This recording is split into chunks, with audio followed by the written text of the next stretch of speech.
Hi, welcome to Family Sociology. We're going to be looking at the divorce experience. This chapter is going to be looking at the divorce experience. Divorce is the most common deviation from the traditional family life cycle.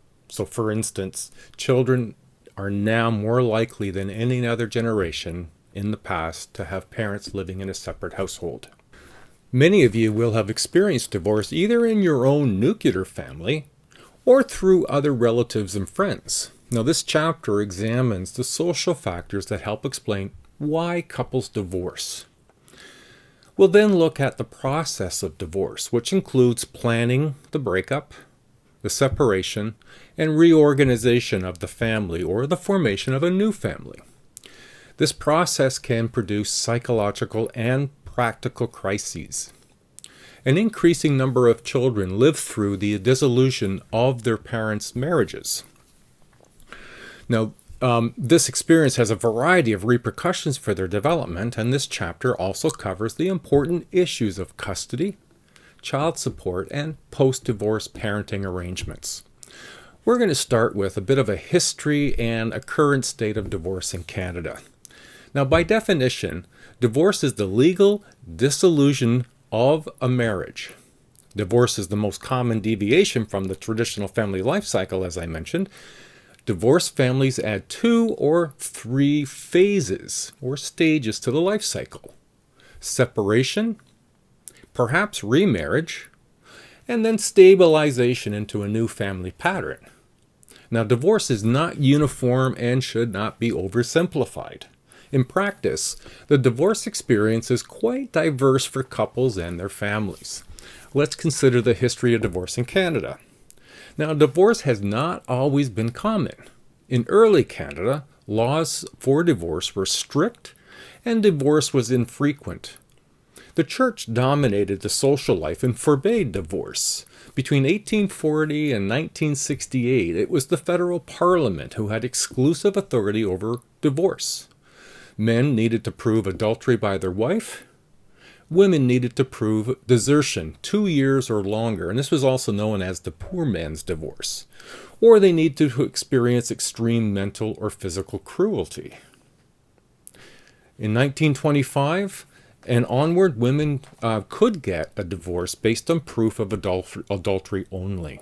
Now, immediately after World War II, the divorce rate jumped. And this was resulting from a variety of things. Maybe some freedom and the financial independence that women experienced in the workforce while men were at war. So a lot of those hasty wartime marriages and maybe with prolonged separations from the war contributed. With the relaxing of the church's positions on divorce, divorce had the beginning to be seen as an acceptable solution to marriage breakdown. Changes in the divorce law in 1968 introduced the no-fault principle while maintaining fault, adultery and cruelty, and it was available to both men and women. By 1985, the new change reduced the waiting periods granting for divorce to 1 year after marriage breakdown, and it resulted in an enormous increase in the number of divorces in Canada. Interestingly, in March of this year, 2021, the first changes to the Divorce Act since 1985 were made, and there was a critical issue of family violence was added. Family violence has not been addressed in the past and now has been added, and some clarification as to what family violence includes. It includes sexual abuse, harassment or stalking, psychological abuse, and financial abuse. Now, this change is considered a huge addition to the federal legislation. Now, a term known as divorce rate is a measure that predicts the proportion of couples that can be expected to divorce before the 30th wedding anniversary, and it's based on patterns of divorce. So why do people divorce? And we're going to also look at the sociological perspectives of why people divorce. Now, we can consider why people divorce by getting their perspective or stated reasons. And we can consider the social causes that might underlie these stated reasons. And it harkens back to our week 1. Remember the sociological imagination. A study of Canadian attitudes to divorce found that 3 kinds of reasons for divorce are primary. 1, fundamental reasons like infidelity and abuse. Experiential issues like disagreements and unsatisfactory sex life. And infertility issues like infertility and the desire to have children. Now, ethnic groups and religious denominations handle divorce, the how, the who, and the when, for their own groups and cultures. There are social factors that increase the likelihood of divorce, and some of them include those who marry before the age of 20 are more likely to separate. Lower socioeconomic status is related to higher divorce rates. Cohabitation before marriage increases the likelihood of divorce. Spouses whose parents have divorced are more likely to divorce. Now, that's not to say that everybody falls into that. Remember that. So let's look at some of the sociological perspectives on how they explain divorce. And we'll start with the structural functionalists. Family structure is preferred to be men providing the economic support and women the emotional and personal care. Culturally, now marriage and divorces are changing. These changes are affected the ease of getting divorce and the stigma associated with divorce. The feminists, they address the unequal power distribution in families between the husband and wife. As women have become more independent through education and career opportunities, they have more opportunities and more freedom from abuse and oppression. The symbolic interactionalists, now they consider that the couples, the way that they interact with one another, their expectations for a marriage, how they pursue their individual goals in the relationship, much emphasis is on how each participant, the husband, the wife, and their children or child, how they all deal with and communicate about their transitions. The developmental model, well, it depends on how the couples divorce. What stage do they have a divorce at? What stage does it occur? Perhaps it's easier to divorce earlier without children, and divorce gets more difficult with children. Traditions, extended families, these are all established, and so they have issues associated with that. Now, the road to divorce, there's an established path. It's not usually a surprise. A divorce is not usually a surprise, or it's not usually sudden. Decisions to divorce do not usually occur in a single phase. There are new boundaries, stress is high, many changes and emotions. We'll consider how do families proceed to and through a divorce. The first is usually the decision. One or both recognize something's not okay with the marriage. Often this follows with what's known as the divorce cascade. An increasing amount of conflict will occur. Serious considerations of divorce are expressed.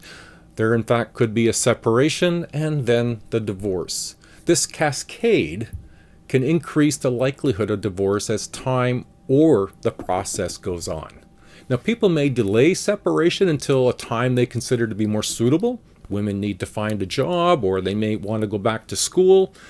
Couples wait until the children leave home in some instances.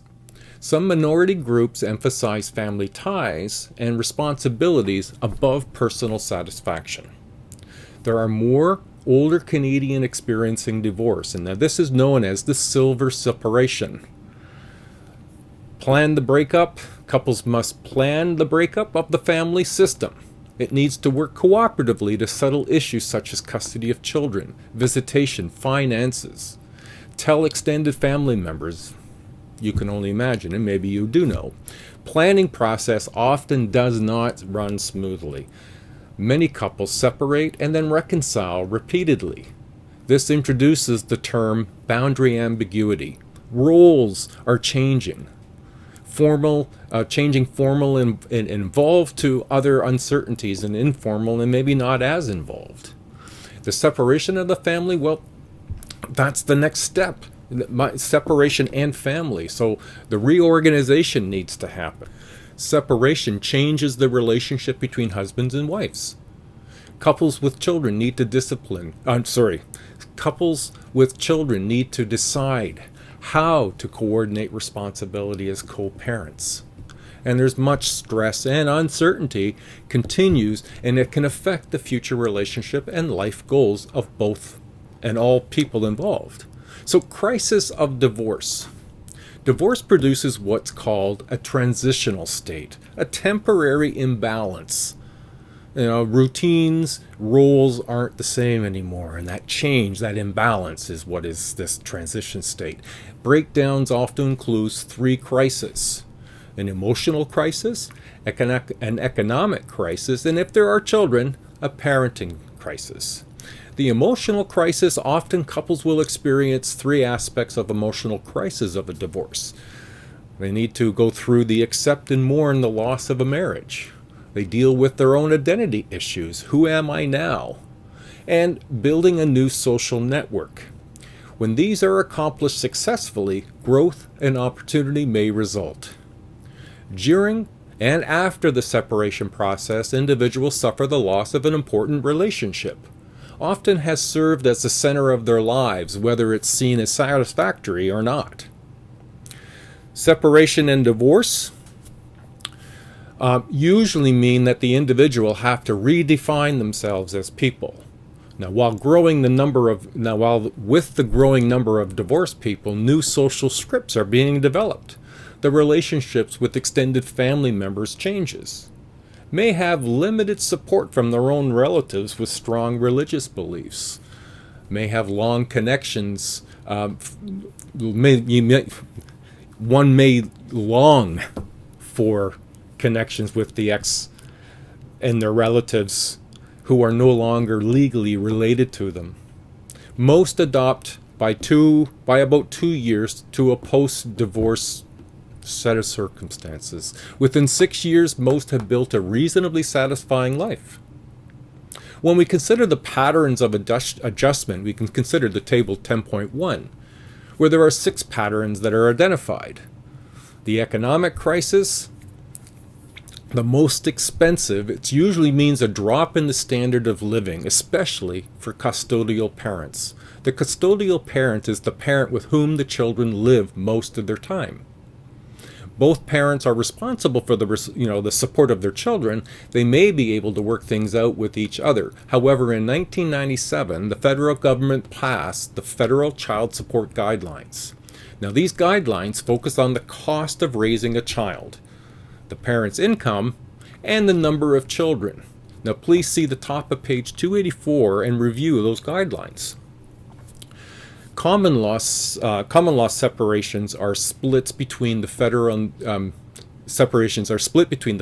provincial governments, unlike married couples. Indigenous people on reserves and immigrant families do follow a different path to separation in Canada. Then the third piece was that parenting crisis, particularly if you're going through divorce and you have kids. This is when a family separates and then new boundaries must be drawn out. Old family rules and rituals no longer exist, and new ones have not yet taken their place. Each parent needs to establish a relationship with their child or children separate from each other. If there is no clear understanding of new rules of the relationship, children are likely to become victims of conflict between parents. Divorcing parents may be unable to respond to their child's emotional needs. And there, of course, produces another problem. So let's look at that. Children and divorce. Divorce transforms children's lives forever. It affects where they live, how they interact with parents, if and how they continue relationships with friends. Few children want their parents to divorce, no matter how much tensions there's been in the marriage. Children from divorced families are at greater risk of developing problems than children from stable two-parent families. Some additional sociological factors that affect some children in divorce include the age of the child. Very young children are less likely to be affected long-term by the divorce if they receive good parenting. Divorce may affect boys and girls differently. The level of parental conflict pre- and post-separation impacts the adjustment more than the absence of the parent. A number and degree of life changes, access to extended family members will all have an effect on children. There is a term that's known in sociology as the sleeper effect. And this is the problem that emerges only after an effect like a divorce. As children move through a young adulthood, there may be intimacy issues later in those children's lives. The sleeper effect just means it affects them later in their life. Stressors and protective factors that impact divorce on children. Well, if you look on page 287 through to 289, there's a collection of stresses there, and we'll start looking at some of those stressors and protective factors. Custody and parenting. Two terms to point out here. Custody and access. Custody. This term describes where children live and who makes the decision about them. Access, this refers to the time the children spend with the parent that they do not live with. The Divorce Act is what is referred to when exploring parenting arrangements. There are some issues to consider, like the decisions regarding children's education, health, and religion, where the children are going to go to live, and how much time will they spend with the other parent and the children. How will the future issues be dealt with in the future?